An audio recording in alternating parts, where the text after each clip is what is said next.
alladzi bi ni'matihi tatimmus shalihat. Segala puji bagi Allah Jalla Jalaluh yang karena nikmatnya kebaikan-kebaikan menjadi sempurna. Kita bisa hadir di tempat ini, duduk bersama di saat hujan turun, di saat keinginan untuk tidak keluar rumah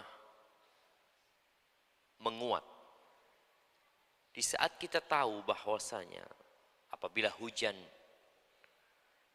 dan jalannya becek, kita nggak harus ke masjid. Tapi Allah gerakkan hati kita sehingga kita melangkahkan kaki itu ke tempat ini. Maka banyak-banyak bersyukur kepada Allah atas nikmat semangat untuk beribadah. Karena kita tahu iman itu naik turun. Ada fase di mana kita berat melangkahkan kaki. Bahkan mungkin ada sebagian orang yang dahulunya suka datang ke masjid, kemudian dia berhenti tidak lagi ke rumah Allah Azza wa Jalla. La in syakartum la azidannakum. Kalau kalian bersyukur pasti aku tambah. Dan kebaikan itu melahirkan kebaikan. Sebagaimana dosa melahirkan dosa. Ketika kita melangkahkan kaki, berbuat baik, maka yakin Allah akan kasih rizki sama kita kebaikan selanjutnya. Tatkala seorang berbuat dosa, akan sulit bagi dia untuk melakukan ketaatan. Berat baginya melaksanakan perintah Allah. Di saat orang lain mudah gitu. Kenapa mereka bisa, aku nggak bisa gitu loh. Ini mahasiswa mungkin yang satu kontrakan, yang satu kos-kosan. Karena kalau dia menanyakan kenapa ya tetangga Anda bisa di soft pertama dan aku nggak bisa. Padahal sama kos-kosannya. Sama tempat tinggal. Umurnya juga sama. Gitu. Apa yang berbeda? Ya imannya yang berbeda. Dan kita tahu amal soleh itu termasuk dari keimanan. Rasul sallallahu alaihi wasallam berdoa memohon kepada Allah, Allahumma inni as'alukal huda wat tuqa wal afaf wal ghina. Baca. Sebagaimana Nabi membacanya alaihi salatu wasallam, ya Allah, sesungguhnya aku memohon kepadamu huda, petunjuk. Yang tanpa petunjuk Allah kita akan tersesat.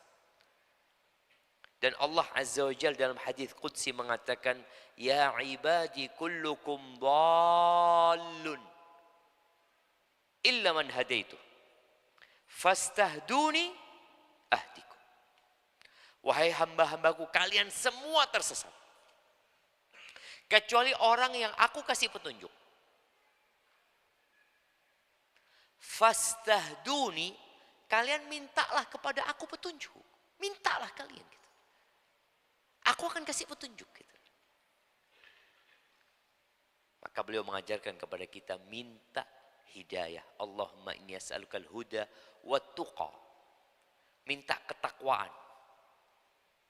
Agar kita bisa melaksanakan perintah dan menjauhi larangan. Apa gunanya petunjuk? Kalau kita tahu ini wajib, ini sunnah, ini haram, ini makruh. Tapi kita nggak bisa menjalankannya. Tahu gitu. Maka kita minta dikuatkan ketakwaan kita agar dapat melaksanakan perintah dan menjauhi larangan. Wal afafa, agar kita bisa menjaga kehormatan diri. Kita nggak makan haram, tidak memandang yang haram, tidak berbuat kekejian yang diharamkan oleh Allah Azza wa Jalla. Maka diperintahkan orang untuk segera menikah agar dia bisa menjaga kehormatan dirinya. Di antara 3 orang ini masuk ke pembahasan nantinya yang akan mendapatkan jaminan dari Allah, an-nakihu lil afaf. Orang yang menikah untuk menjaga kehormatan diri. Bukan untuk berbangga-banggaan dia menikah. Bukan sekedar nggak enak ditanyain kapan nikah. Bahkan bukan karena perzinaan dia menikah. Bukan karena dorongan orang tua dia menikah, padahal dia nggak mau nikah. Tapi dia menikah lil afaf. Di doanya mengitan, inna nas'alukal huda wa tuqa wal afaf. Dia menikah untuk menjaga kehormatan dirinya. Maka Allah jamin rizki buat dia. Walaupun mungkin penghasilan dia tidak banyak. Tapi boleh jadi Allah kasih rizki dia mertua yang kaya. Boleh jadi kan jemaah. Ana mahasiswa ya Allah. Rumah masih ngontrak. Kiriman dari orang tua. Ya cukuplah buat makan berdua. Tapi alhamdulillah kasih rizki sama Allah. Mertua yang kaya Ustaz. Alhamdulillah. Nah. Ketika seorang menikah untuk menjaga kehormatan dirinya. Allah jamin. Gimana cara Allah memberikan rizki. Itu urusan Allah. Yang keempat. Wal ghina. Minta kecukupan sama Allah. Kalau tadi minta supaya kita bisa menjaga kehormatan diri kita, kita juga minta kecukupan supaya kita nggak minta-minta sama orang, supaya kita nggak jadi benalu di masyarakat, supaya kita juga bisa berbagi dengan orang lain. Minta sama Allah Azza wa Jalla. Allahumma salli wa sallim ala abdika wa rasulika sayyidina wa maulana Muhammadin wa ala alihi wa ashabihi ajma'in, amma ba'd. Banyak anak, banyak rizki. Ungkapan itu benar apa salah? Siapa yang mau jawab? Ana kasih hadiah. Gimana jawabannya?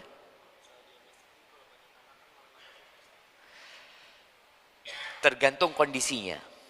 Artinya kalau dia miskin, banyak anak tambah susah. Berarti nggak menambah rizkinya. Anak ngurangin rizki. Nah, siapa yang menjawab? Anak kasih hadiah yang kecil buat tentu nggak apa-apa. Tafadhol. Nah, anak itu rizki. Oke, siap.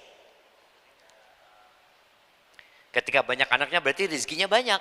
Itu anaknya 5, kan rizki anak itu. Betul. Kita kasih hadiah. Nah, ada yang mau nambah jawaban?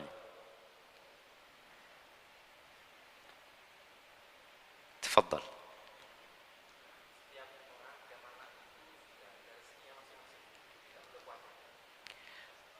Jadi ketika anak itu lahir, dia bawa rizki sendiri. Anak itu sudah rizki dan dia bawa rizki. Masya Allah, anak kasih hadiah buat antum. Fadhol. Nah, oh, tak, kembalikan kanan itu. Kembalikan kanan. Antum sudah nikah kan? Iya, ini soalnya buat cari jodoh. Makanya anak ganti. Nah, mana kasih ini buat antum. Fadhol. Iya. Jadi ungkapan banyak anak banyak rizki itu. Dulu ungkapan yang sebenarnya benar dari satu sisi. Tapi perlu diluruskan adanya pemahaman-pemahaman yang menyimpang dari ungkapan ini. Ini ungkapan muncul atau banyak terdengar setelah adanya gerakan KB. Keluarga berencana itu sebenarnya sebuah istilah yang bagus ya. Tapi ternyata di balik itu sebenarnya mencukupkan dengan 2 anak. Gak apa-apa keluarga berencana. Anak berencana punya anak 7. Kan tetap keluarga berencana. Punya rencana dia. Jadi memang yang masalah, yang tadi anak katakan banyak anak banyak rezeki itu, ketika orang tua ini memikirkan itu tapi tidak merencanakan. Oke betul, setiap anak punya rezekinya. Tapi harus ada perencanaan yang matang. Mau lahiran anaknya, ya dia akan bawa rezeki sendiri. Loh iya antum harus siapkan buat lahiran tuh bayar gitu loh. Bayar betul. Makanya ada orang yang berencana, dia mau punya anak, dia berencana, anak nabung. Soalnya biaya untuk bersalin itu, ya berapa sekarang kalau normal? Nah, berapa? 1,5. 1,5 gitu kan. Dia merencanakan. Anak mau punya anak, ya bismillah. Dan anak itu memang sebagaimana disebutkan. Bawa rizki anak itu. Tapi bukan berarti orang tua, ya sudah terserah bikin anak lagi. Seperti itu. Istrinya baru lahiran, dapat 2 bulan, bismillah. Bikin anak lagi. Loh, ini baru 2 bulan. Iya Ustaz, kan bawa rizki sendiri Ustaz. Nah, makanya dalam agama kita pun perencanaan itu ada. Seperti perencanaan menyempurnakan susuan. Berapa tahun? 2 tahun. Direncanakan. Enggak, ini mau nyusui 2 tahun. Difadhol. Ada perencanaan. Sebagian kita menikah dan ingin memiliki anak. Itu yang normal ya. Karena sudah muncul sekarang orang nikah nggak pengen punya anak. Jadi bukan lagi keluarga berencana. Tapi tetap berencana ya. Berencana nggak punya anak juga. Jadi kalau dulu 2 anak cukup. Muncul usaha yang lebih parah. Nggak punya anak.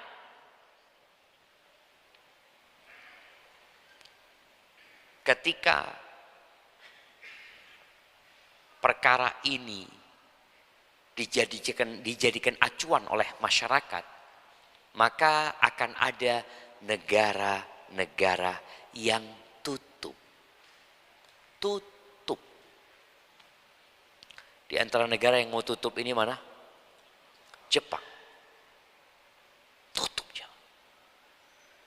Ya kalau nggak tutup, dia akan dikuasai oleh negara lain.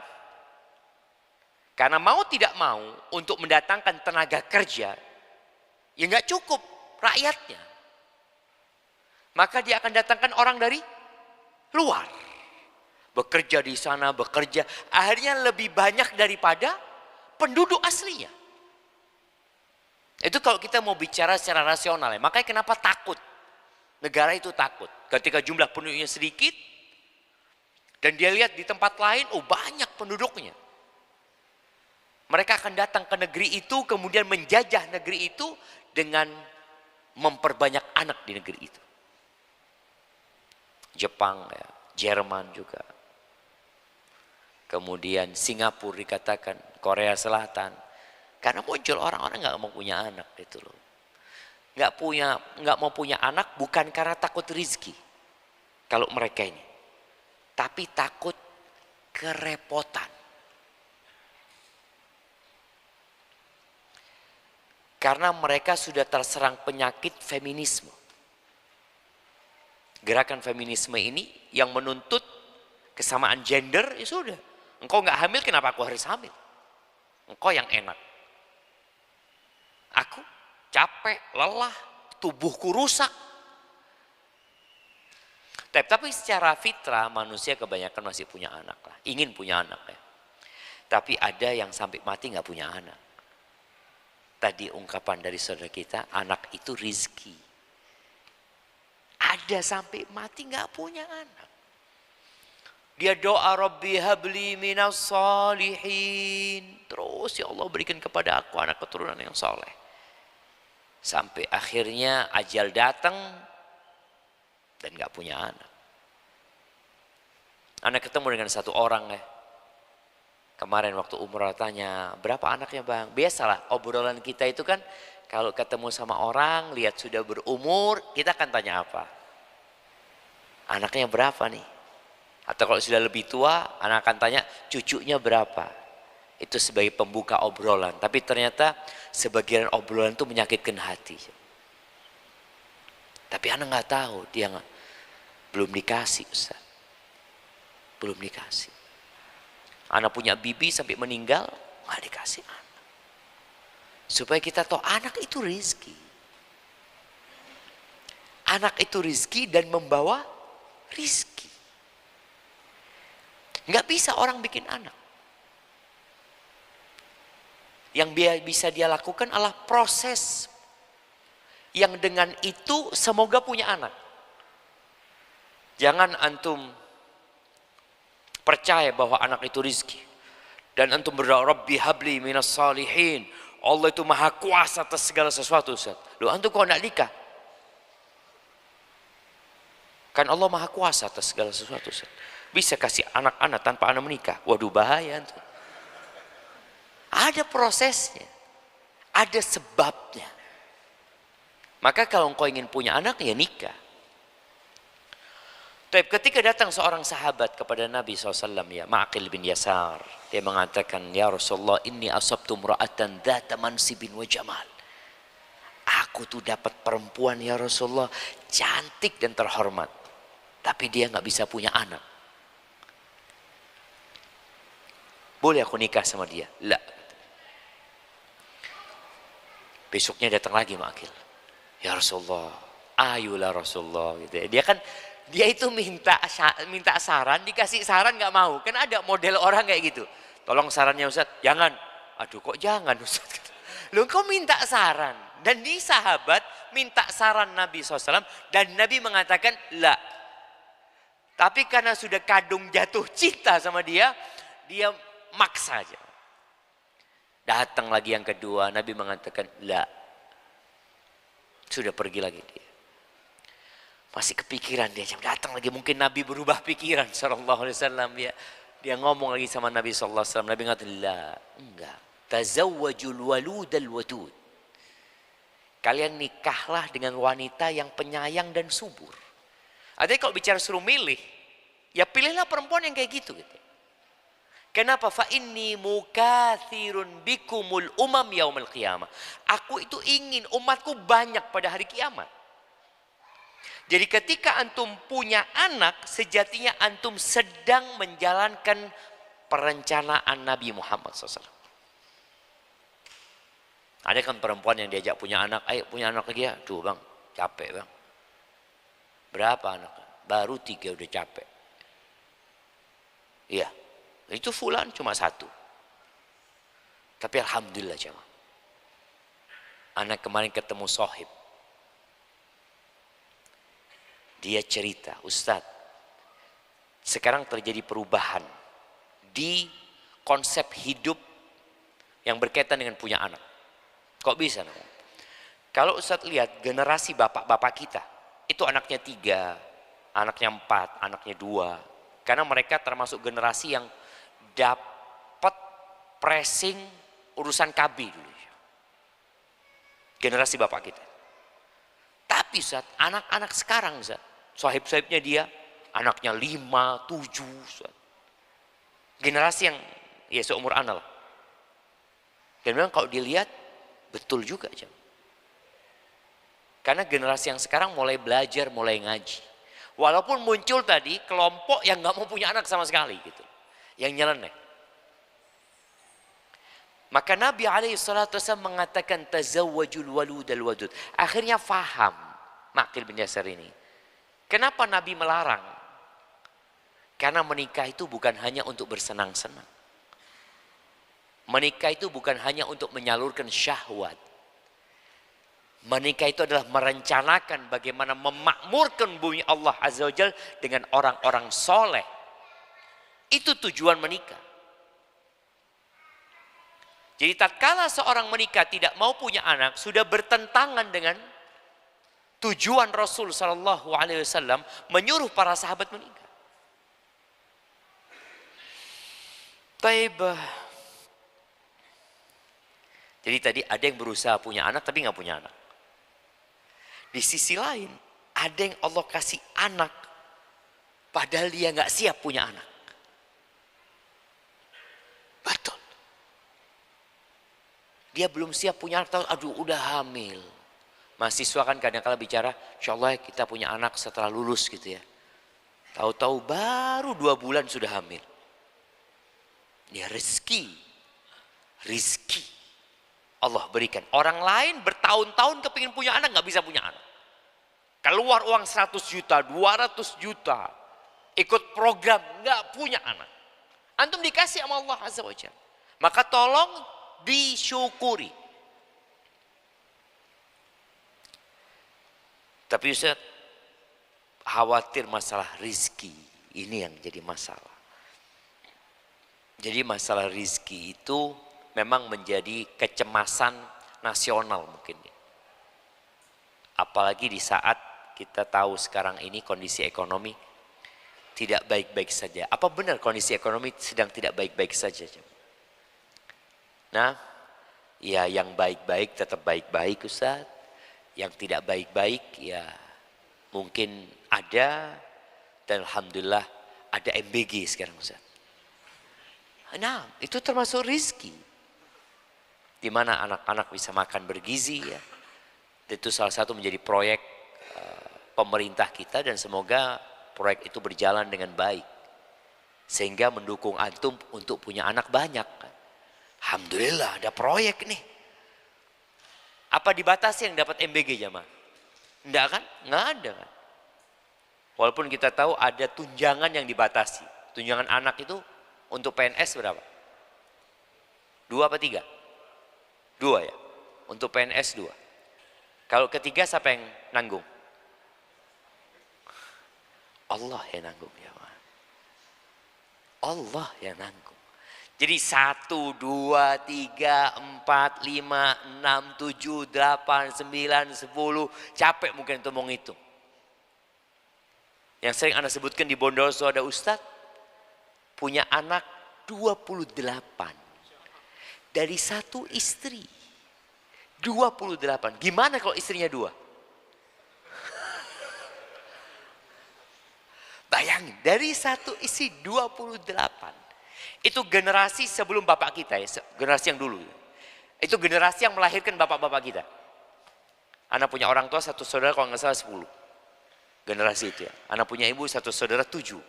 Kemudian setelah generasi itu turun gitu kan jumlahnya, dan sekarang mungkin akan naik lagi. Dan itu punya anak 28. Semuanya jadi orang. Nggak ada yang jadi macan. Jadi orang, semuanya jadi orang. Dan Anda berjumpa lagi, setelah anak sering cerita itu. Kemudian dapat cerita lagi di Surabaya. Ada satu orang, bangsanya Shibli dia.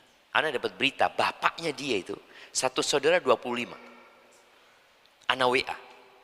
Bang, benar bapak antum 1 saudara 25. Dari 1 ibu. Sohi Ustaz. Dan anak punya nenek gak punya pembantu Ustaz. 25 anak tanpa pembantu.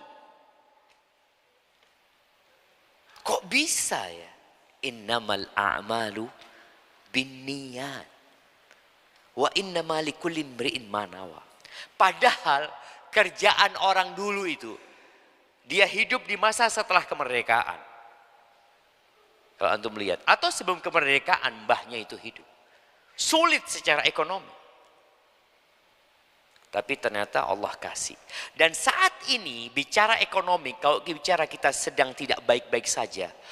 Orang dulu jemaah yang punya motor itu sedikit sekali. Sedikit yang punya motor. Apalagi yang punya mobil. Sekarang, apakah ada rumah yang gak punya motor? Ada.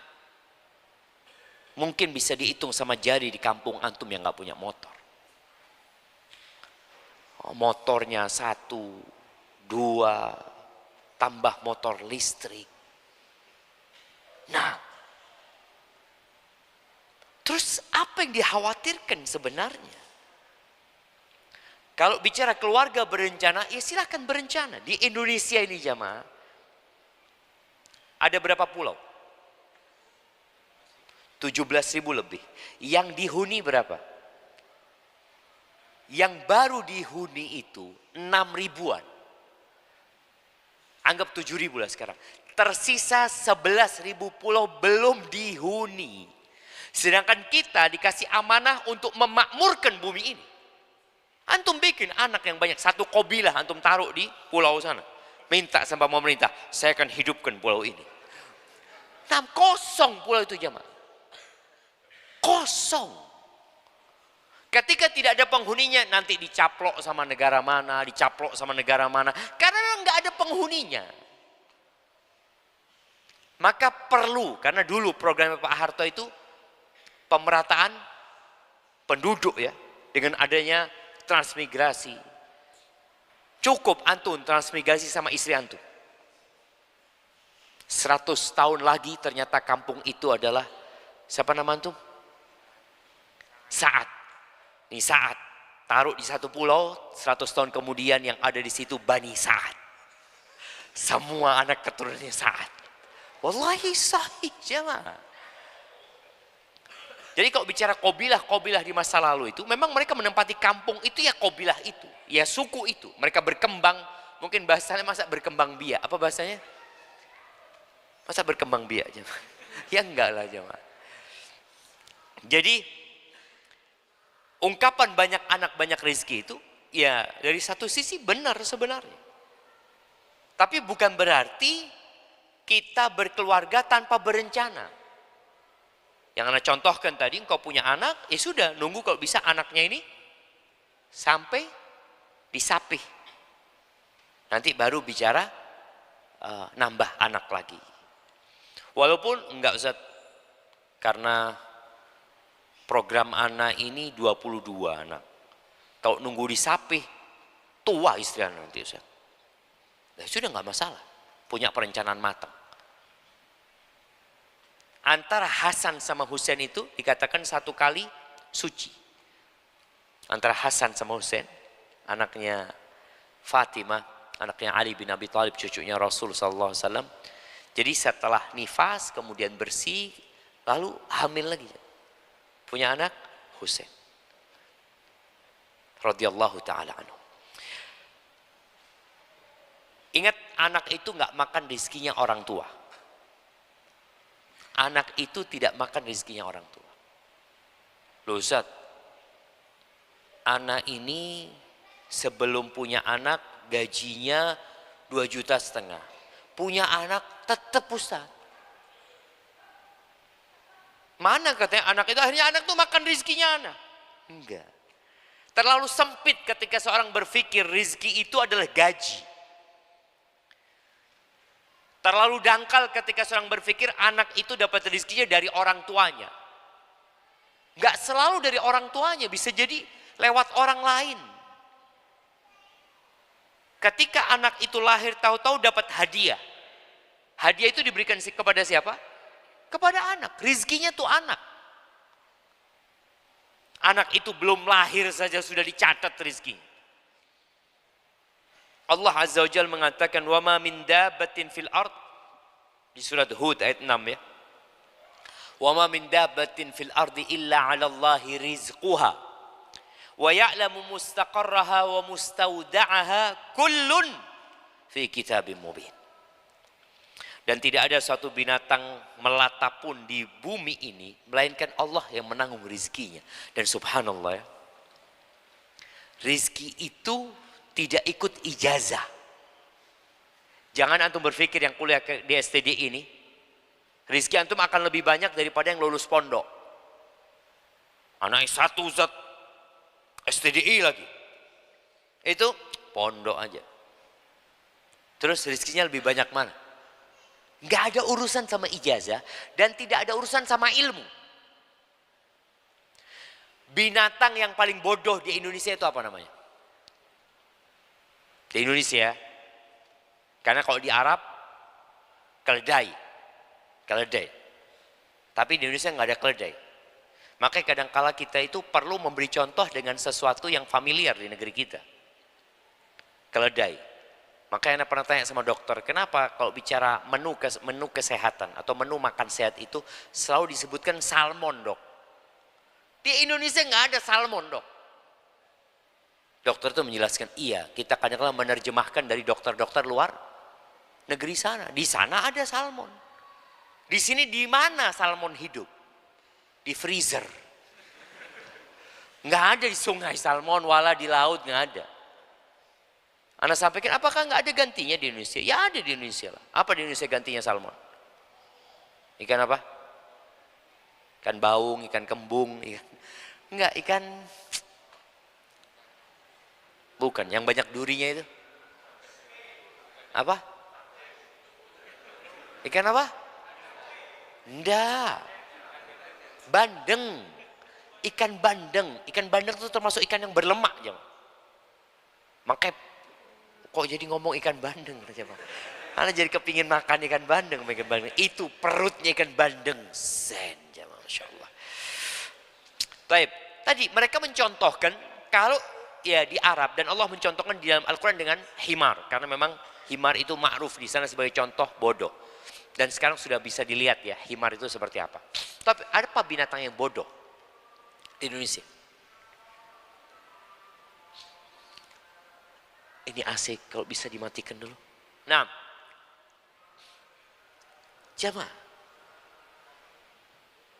orang itu kalau ngumpat dulu bodoh kayak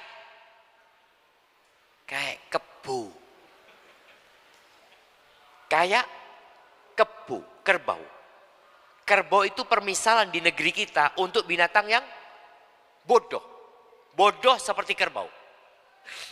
Pernah ngelihat antum kerbau kurus?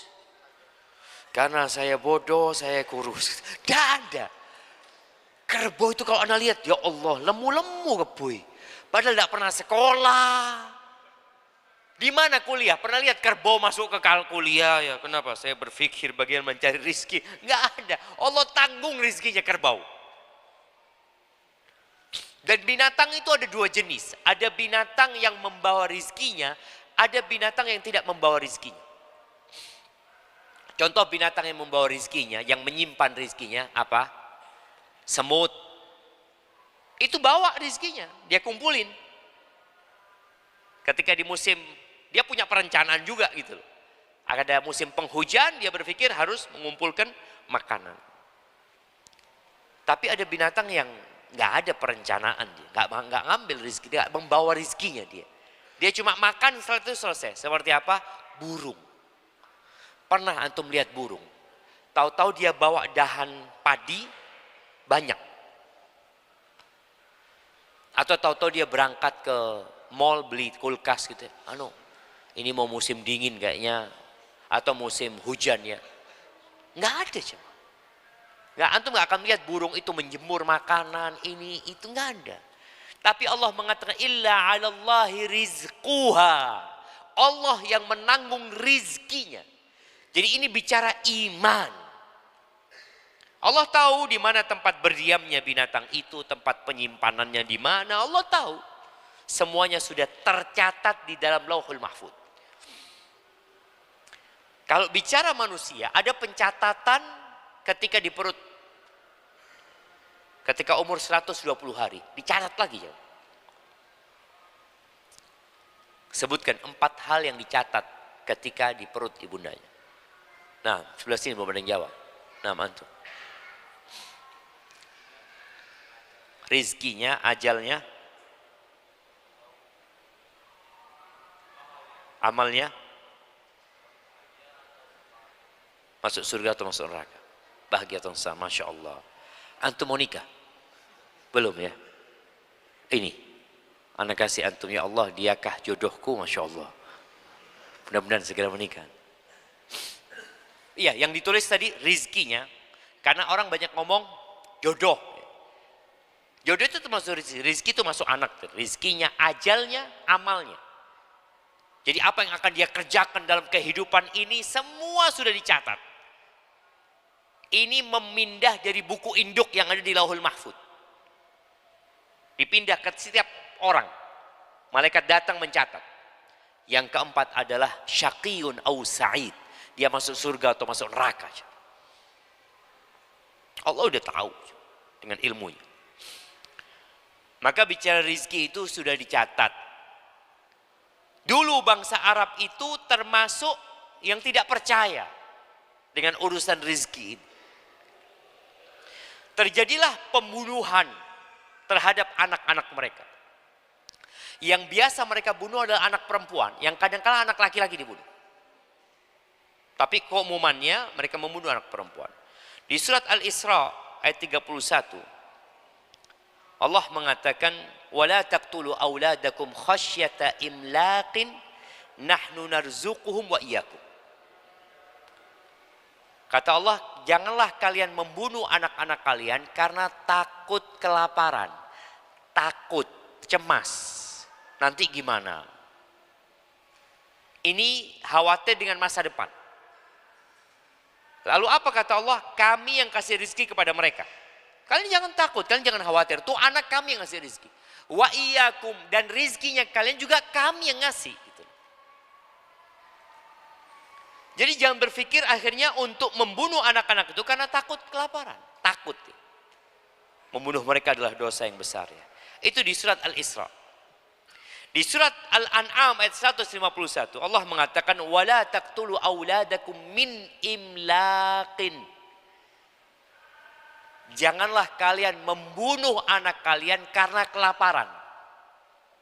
Kalau yang tadi karena khawatir kelaparan. Maka Allah kasih tahu kami yang ngasih rezeki kepada anak-anak kalian, jangan khawatir kalian gitu. Dan kepada kalian. Di sini Allah mengatakan wala taqtulu auladakum min imlakin. Jangan kalian membunuh anak-anak kalian karena sedang kelaparan. Dia mungkin lihat satu piring ini anaknya, ya Allah makan dia. Kemudian dia bunuh anak. Jangan. Lalu Allah mengatakan nahnu narzuqukum wa iyyahum. Di sini dibalik. Allah mengingatkan kami yang kasih rizki kepada kalian dan kepada mereka. Karena posisinya sedang kelaparan. Kalau yang pertama posisinya khawatir kelaparan. Maka Allah kasih ingat, kami yang kasih rezeki kepada mereka. Yang kalian khawatirkan mereka kelaparan, atau nanti kelaparan akan menimpa kalian, kalau mereka tumbuh besar nantinya, lalu kalian mau bunuh, jangan. Kami yang kasih rezeki kepada mereka. Kalau di sini, di Al-An'am ayat 151, karena sedang kelaparan, maka Allah kasih tahu kami yang kasih rezeki kepada kalian dan kepada mereka. Jamaah, rizki itu jalan bareng sama ajal. Jalan bareng. Orang yang rizkinya habis mati. Walaupun uangnya masih banyak. Berarti rizkinya dia sudah habis. Kita melihat orang itu kaya, punya rumah, punya tanah, punya aset. Masya Allah, jangan ditanya kekayaan orang ini. Tahu-tahu mati. Berarti rizkinya dia habis. Dan rizki itu bukan cuma harta. Ya. Rizki itu bukan punya hanya harta. Anak itu tadi udah sebutkan rizki. Kau punya anak itu rizki. Ada orang habis 1 M tetap gak punya anak. Ingin, gak bisa.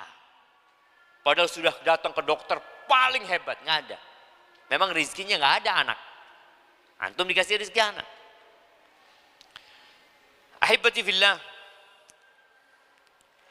Jadi ketika kita sudah tahu bahwa Allah Azza wa Jalla yang menanggung rizki anak-anak kita dan kita sendiri, bagaimana kita sekarang bicara keluarga berencana? Apa yang antum rencanakan? Ya, berencana yang pertama ingin memperbanyak umatnya Nabi Muhammad SAW.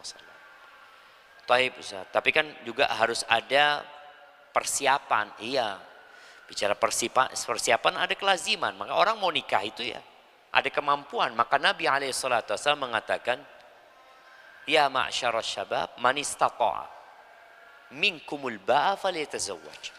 Wahai kaulah muda, barang siapa memiliki kemampuan secara finansial yang paling utama di sini. Karena dia mau melamar anaknya orang, harus bayar mahar, dan harus ngasih makan dia. Karena kewajiban suami memberikan nafkah. Maka disuruh nikah. Yang tidak mampu, puasa. Bagaimana indahnya Islam. Jadi Islam itu memberikan pengganti. Kalau engkau nggak mampu, ya puasa.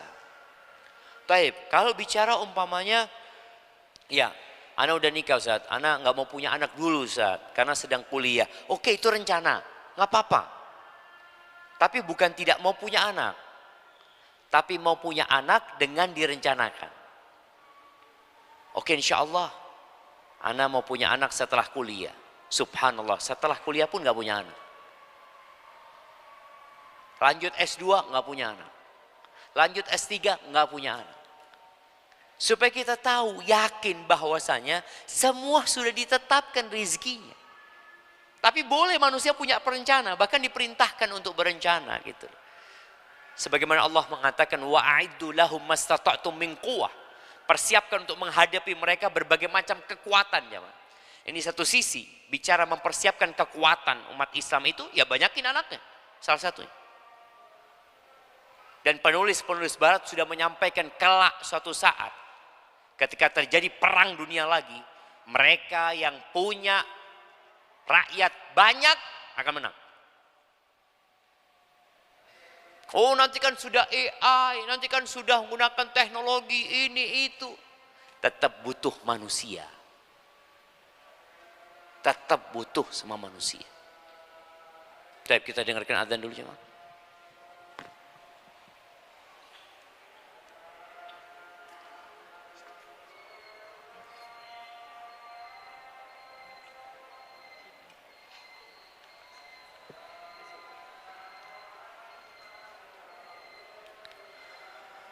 Allahu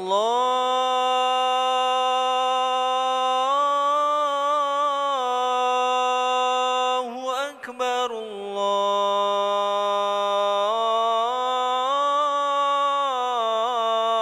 Allahu Akbar, Allahu Akbar,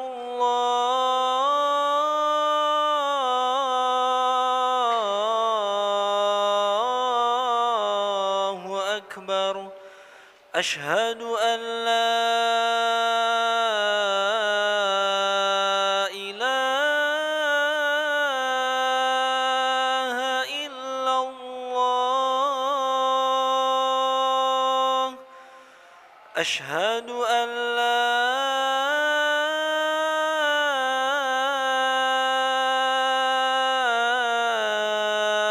ilaha illallah. Asyhadu anna Muhammadar Rasulullah. Asyhadu anna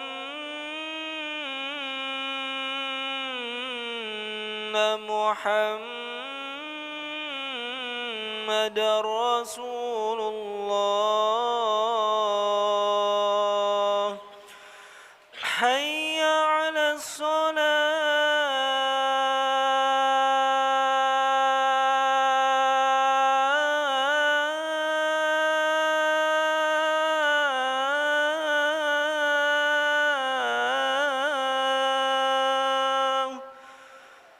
Hayya 'alas salah.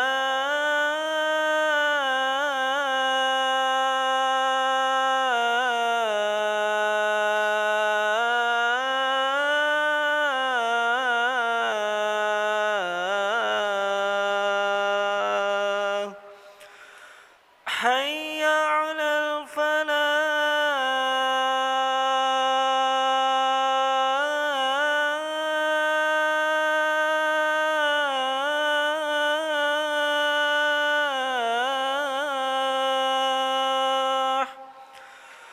Hayya 'alal falah.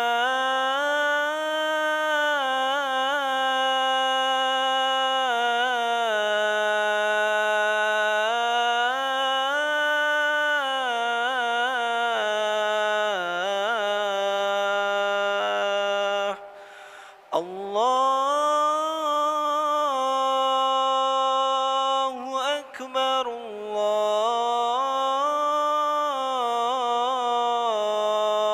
Akbar. La ilaha illallah.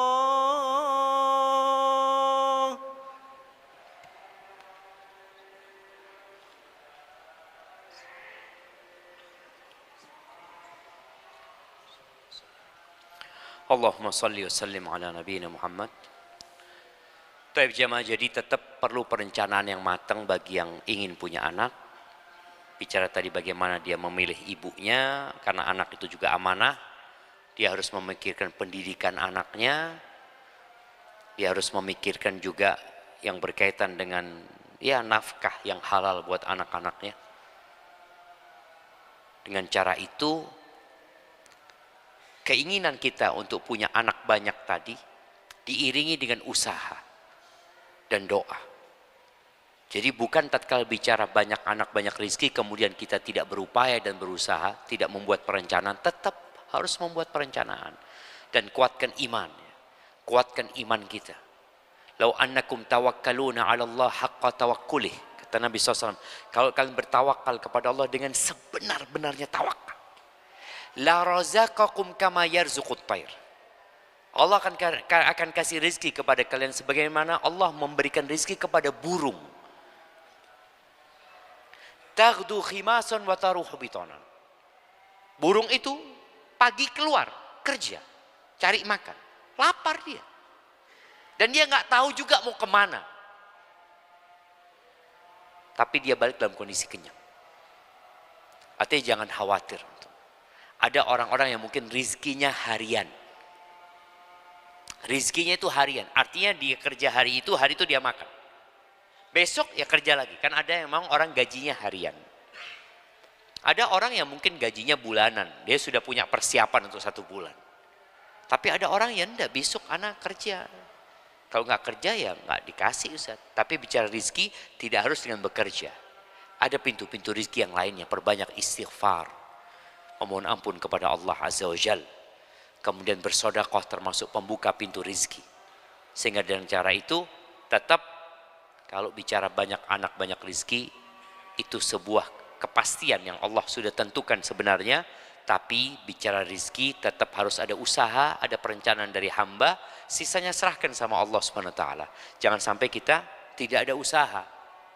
Tetap harus ada usaha dan perencanaan. Hadza wallahu a'lam bissawab.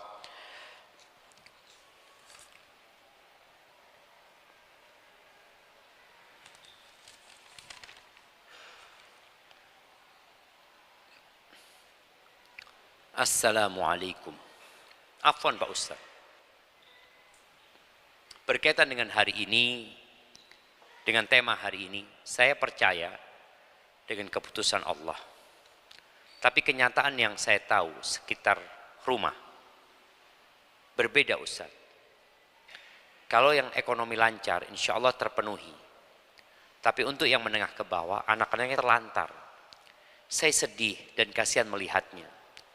Termasuk saya yang merasakan bagaimana rasanya punya saudara banyak. Saya 4 bersaudara. Alhamdulillah saudara laki-laki saya yang disekolahkan.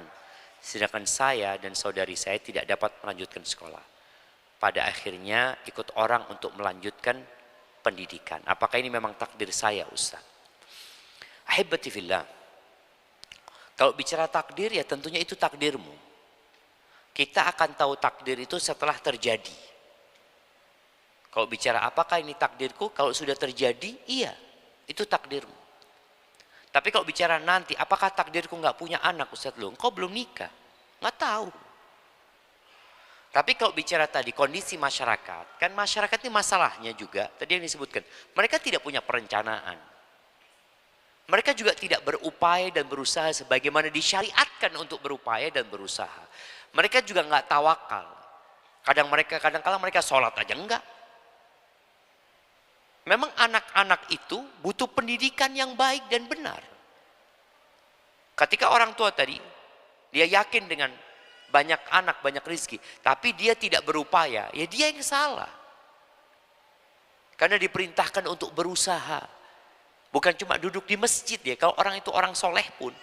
Allah Azza wa Jalla mengatakan, فَإِذَا قُدِيَتِ الصَّلَاةِ فَانْتَشِرُوا فِي الْأَرْضِ وَابْتَغُوا مِنْ فَضْلِ اللَّهِ.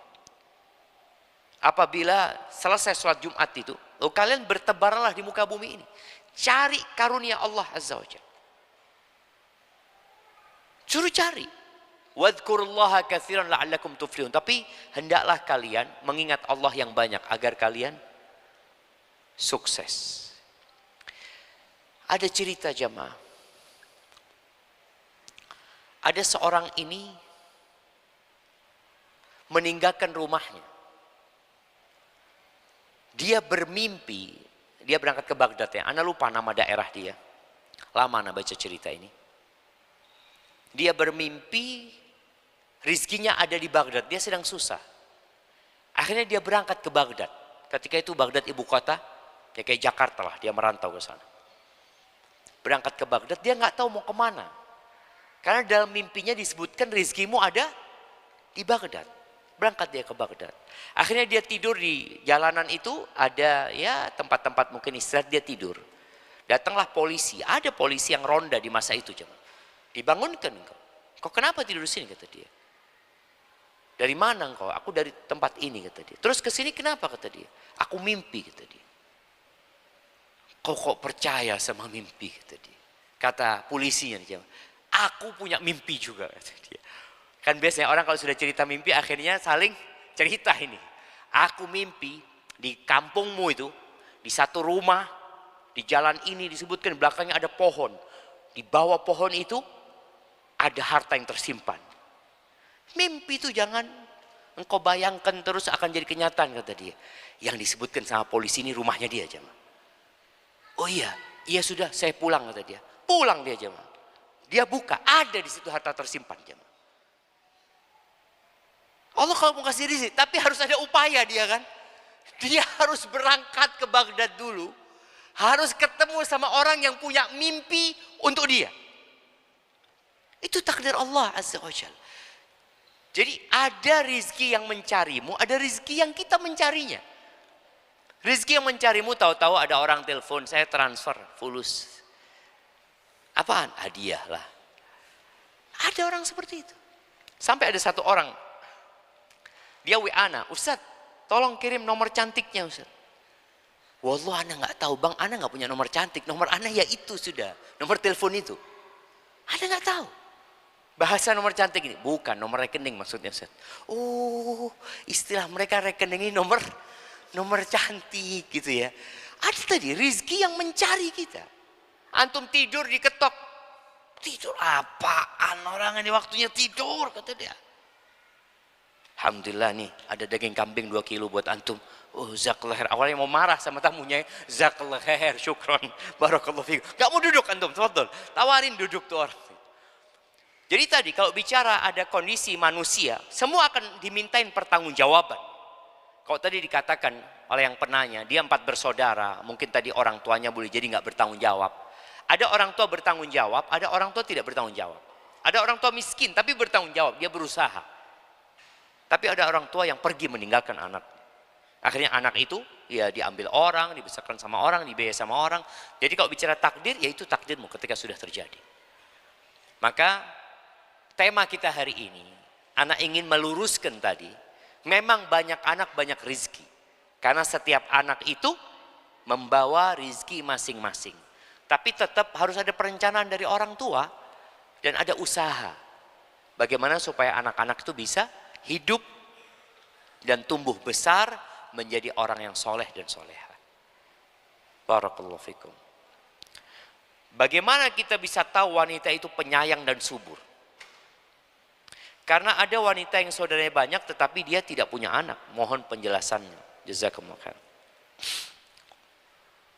Iya, ahibati fillah, kalau bicara bagaimana ada tanda-tanda umum ya.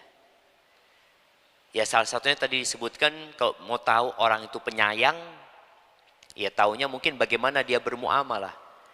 Ada orang yang suka sama anak kecil jemaah. Jadi kalau ada anak kecil dia gendong, diciumin. Ya. Ada orang yang risih sama anak kecil. Anaknya siapa kamu? Sana-sana pergi. Kan ada orang yang kayak gitu, nggak suka dia gitu sama anak kecil. Bahaya tuh kalau punya anak kayak gitu. Kalau punya istri kayak gitu. Punya anak ditinggal mungkin sama dia. Maka penyayang. Kelihatan dari kasih sayang dia kepada kerabatnya, kepada orang lain ya. Kemudian yang kedua bicara subur, ya boleh jadi ada tanda-tanda orang subur itu jemaah. Ada yang bisa dilihat. Ada orang melihat ini kayaknya orang banyak anaknya ini. Kelihatan jemaah. Dari mana? Mungkin mereka punya tanda-tanda khusus. Di betisnya kayak di mananya kayak ya. Ada yang seperti itu. Ada yang tadi contohnya keluarganya banyak. Oh dia ini keluarganya 10 Ustaz. Boleh jadi dia nggak punya anak, boleh jadi. Tapi itu jarang gitu. Jadi kalau ternyata takdirnya antum sudah mencari istri yang subur, ternyata antum yang mandul. Bisa jadi nggak? Bisa jadi. Ada seorang yang nikah 1, nikah 2, nikah 3, nggak punya anak, istrinya cerai punya anak. Berarti masalahnya di mana? Di suaminya gitu loh. Barakallahu fikum.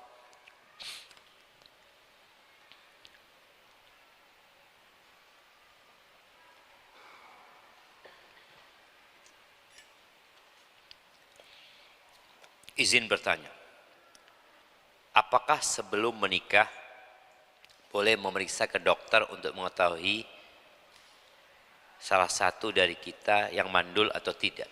Kalau boleh, boleh aja. Boleh saja.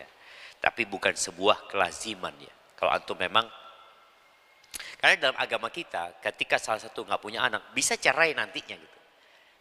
Tapi kan orang boleh jadi enggak, anak daripada anak bercerai nantinya Ustaz. Karena anak punya tujuan, anak kepingin punya anak Ustaz dalam pernikahan ini. Jadi kalau bicara boleh saja. Dan boleh jadi juga yang perempuan suka ya, alhamdulillah kalau gitu. Anak takut juga, engkau nggak bisa punya anak gitu. Umpamanya. Tapi jamaah, ada orang yang mandul, diperiksa. Tapi kemudian setelah itu bisa punya anak. Mungkin tidak? Mungkin. Karena ada orang yang gak punya anak kemudian dia berdoa memohon kepada Allah Azza wa Jalla seperti cerita Nabi Ibrahim, cerita Nabi Zakaria yang mandul istrinya.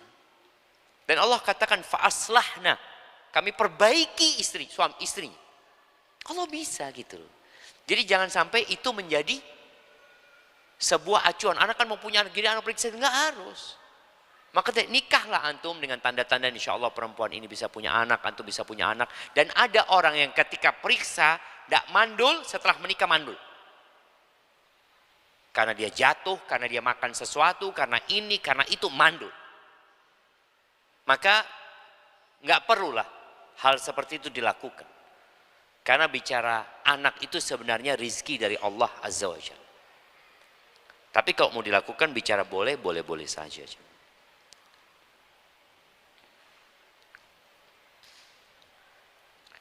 Afwan Ustaz, izin bertanya, ana punya saudara 4, sedangkan bapak saya sudah meninggal. Alhamdulillah ibu saya sehat.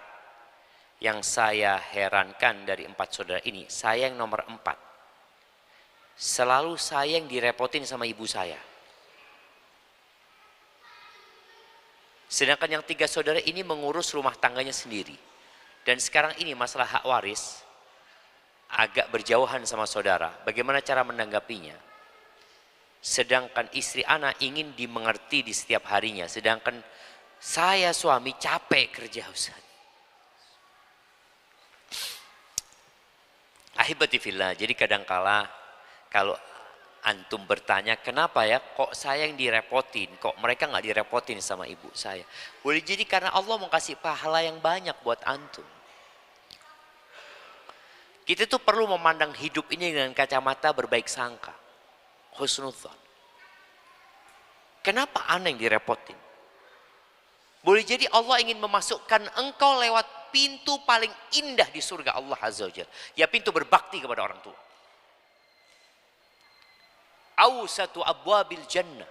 Pintu yang paling indah. Ada 8 pintu jamaah di surga itu. Yang paling bagus itu berbakti kepada orang tua. Dan boleh jadi Allah mau kasih itu sama engkau. Jadi pandanglah itu sebagai karunia dari Allah Subhanahu wa ta'ala. Kalau kemudian istri antum ingin dimengerti, ya antum berusaha. Memang ya, suami itu kadangkala capek pulang sampai rumah ingin disambut sama istrinya. Ingin mendapatkan keamanan emosional ya. Sampai rumah ya.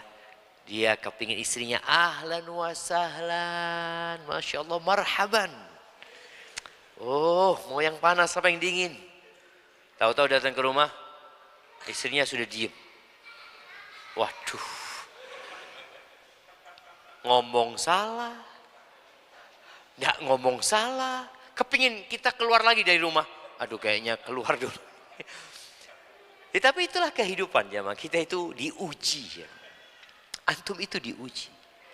Maka jadikan ujian itu sebagai penambah pahala dan penghapus dosa. Dan boleh jadi ini terjadi sama antum karena dosa-dosa antum. Ana rasa nggak banyak sih dosa ana Ustaz. Loh, itu dosa. Antum sudah merasa udah ada. Kayaknya kakak ana lebih banyak dosanya daripada ana. Kenapa ana yang direpotin? Seperti itu. Maka enggak lah, kita banyak dosanya. Maka selalu berbaik sangka, kalau bicara istri antum ingin dimengerti, ya tadi berusaha antum ketika pulang ke rumah banyak doa minta sama Allah. Baca doa Rabbana hablana min azwajina wa dzurriyyatina qurrata a'yun waj'alna lil muttaqina imama. Pulang kerja baca terus antum. Insyaallah buka pintu benar istri antum jadi qurratu a'yun, penyejuk pandangan. Tapi kadang-kala kita memang nggak doa, nggak minta sama Allah gitu loh. Kita biasa-biasa aja. Kita mungkin hanya ngomong seharusnya, seharusnya. Ini nggak seharusnya ini. Ini bermasalah ini. Maka tadi berbanyak doa sama. Minta sama Allah Subhanahu Wa Taala dan anggap tadi kalau bicara kenapa antum yang direpotin, ya semoga itu menjadi tanda cinta Allah kepada antum untuk dikasih pintu surga yang paling indah. Kalau bicara masalah warisan ya agak berjauhan. Ya, tinggal dihubungin sekarang dengan adanya media akan lebih mudah menghubungin mereka kalau bicara warisan jamaah.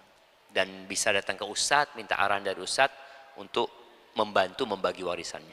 Ana jadi ingat kisah 4 bersaudara juga ketika bapaknya meninggal, ibunya sudah tua. Akhirnya kakak paling tua ngomong, siapa yang mau ngerawat ibu gitu loh. Ya biasalah anak ini serba aduh ini itu. Akhirnya sang kakak ngomong, yang ngerawat ibu nggak dapat warisan. Kita sepakati. Kata mereka, udah ngerawat ibu nggak dapat warisan. Ya ini kita sepakati ini gimana? Setuju apa enggak? Iya sudah nggak apa-apa. Kata kakaknya sudah, ana yang ngerawat ibu. Ya kakaknya itu cuma ingin ngerawat ibunya supaya nggak diriwetin sama adik-adiknya. Maka dia nggak terima warisan. Gimana mau ambil warisan kata dia? Surga dia bawa pulang ke rumahnya. Kok masih minta warisan? Bayangin jemaah. Ketika orang ambisinya akhirat, dia bawa ibunya ke rumah itu bawa surga jemaah. Ini surga yang jadi pahala tiap hari gitu loh.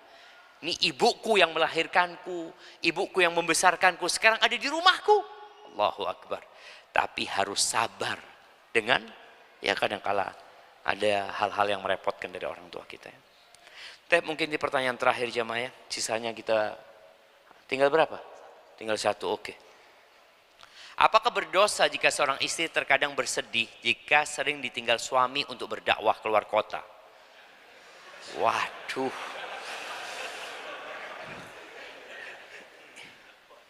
Pulang sering larut malam. Itu jamaah. Aneh kalau sudah kajian di Roja itu pulang jam 9, setengah 10 jamaah. Kemudian subuh sudah berangkat berdakwah lagi. Allahu Akbar. Kayaknya enggak kalau ini anak, bukan anak kayaknya. Nah, karena anak subuh masih ada di rumah. Bagaimana sebenarnya dalam Islam mengatur waktu bagi seorang laki-laki antara dakwah dan keluarga? Iya. Kalau bicara sedih jamaah, wajar kesedihan itu.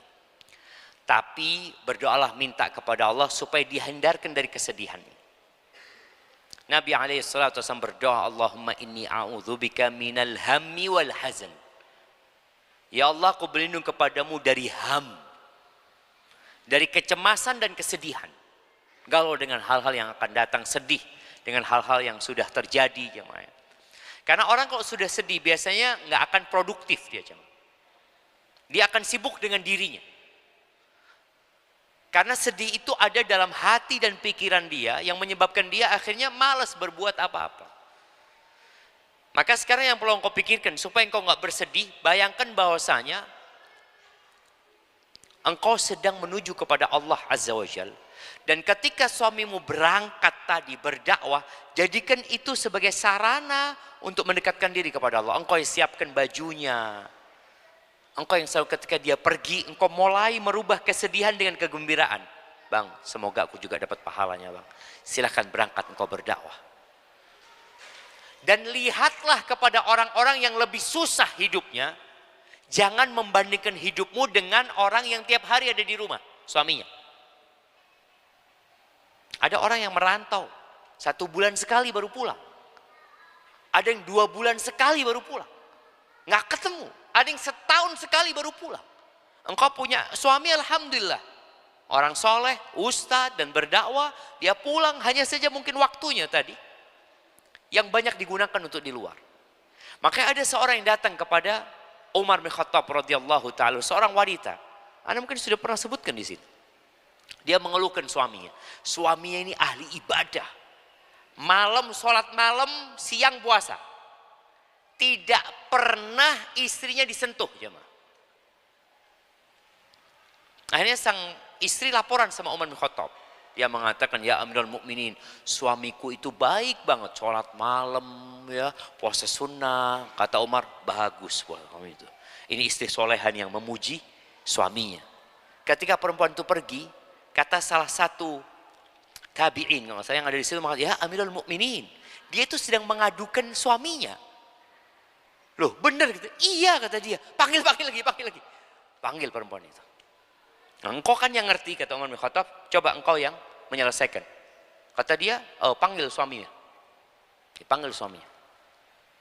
Akhirnya sang suami menyebutkan bahwa kenapa dia melakukan itu. Karena dia takut sama api neraka. Berapa banyak ayat-ayat dalam Al-Quran yang membuat dia khawatir. Sehingga dia terus beribadah. Gak memikirkan istrinya. Akhirnya kata orang ini mengatakan, sudah Allah itu menghalalkan bagimu menikah 4. Allah itu menghalalkan bagimu menikah 4. Maka 3 malam engkau gunakan untuk beribadah, 1 malam engkau harus gunakan untuk istri. Umar ngelihat kepada yang membuat keputusan ini, aku nggak tahu, aku lebih takjub dengan engkau faham dengan permasalahan dia atau dengan keputusanmu. Bagus banget keputusannya ini jemaah. Kan fair keputusan. Artinya engkau punya hak 4. Menikah dengan 4 perempuan. Maka anggap yang 3 malam itu buat 3 istrimu. Dan 1 ini buat istri. Sudah engkau berikan hak istrimu. Pergilah dia. Ya istri ridho gitu loh. Dia diberikan haknya. Gitu. Maka tadi apabila sang suami tetap memberikan haknya walaupun dia suka keluar kota. Ya bismillah lah. Anti lihat kepada orang-orang yang suaminya tidak pernah pulang ke rumah. Yang suaminya mungkin di penjara. Mungkin suaminya juga kabur. Nggak tanggung jawab. Anti masih punya suami yang tanggung jawab. Kalau bicara bagaimana Islam mengatur waktu bagi seorang laki-laki antara dakwah dan keluarganya. Ya tadi. Salah satunya berkaitan dengan seorang punya hak 4 istri. Sehingga kalau dia mau dakwah 3 hari, 1 buat istrinya, ya insya Allah dia tidak melakukan kezaliman kepada istrinya. Ketika dia tetap memenuhi kebutuhan istrinya. Barakallahu fiik. Di masa Nabi SAW, ingat, di masa sahabat juga.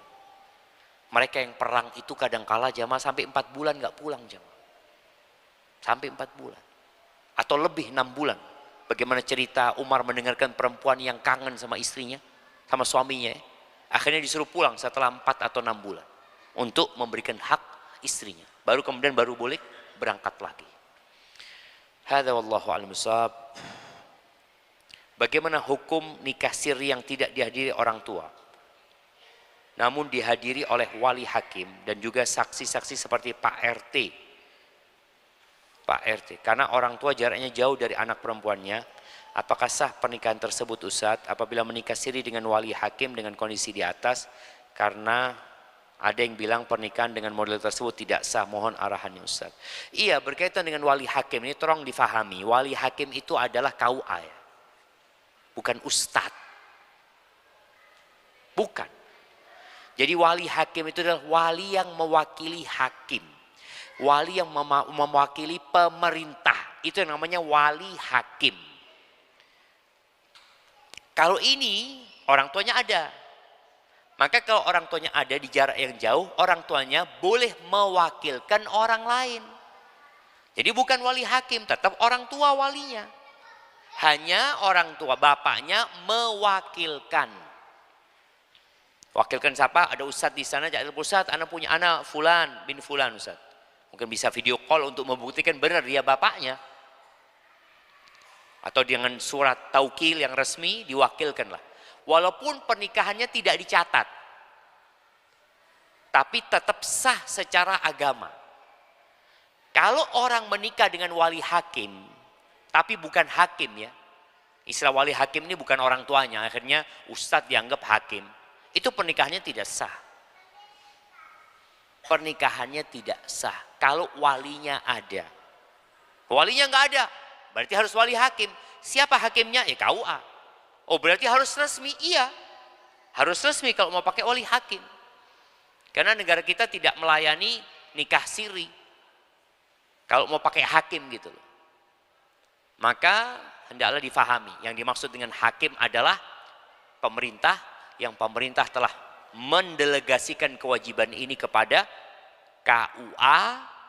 Dan kalau bicara tadi ada orang tuanya yang berjauhan, boleh orang tuanya mewakilkan orang lain untuk menikahkan putrinya, atau menikah dengan online umpamanya, dengan video call semua, tapi harus dipastikan karena dikhawatirkan ada penipuan.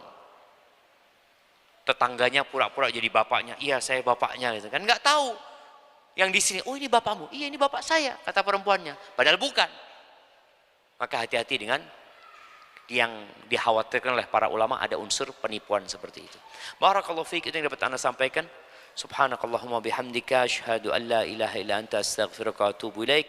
Assalamualaikum warahmatullahi wabarakatuh.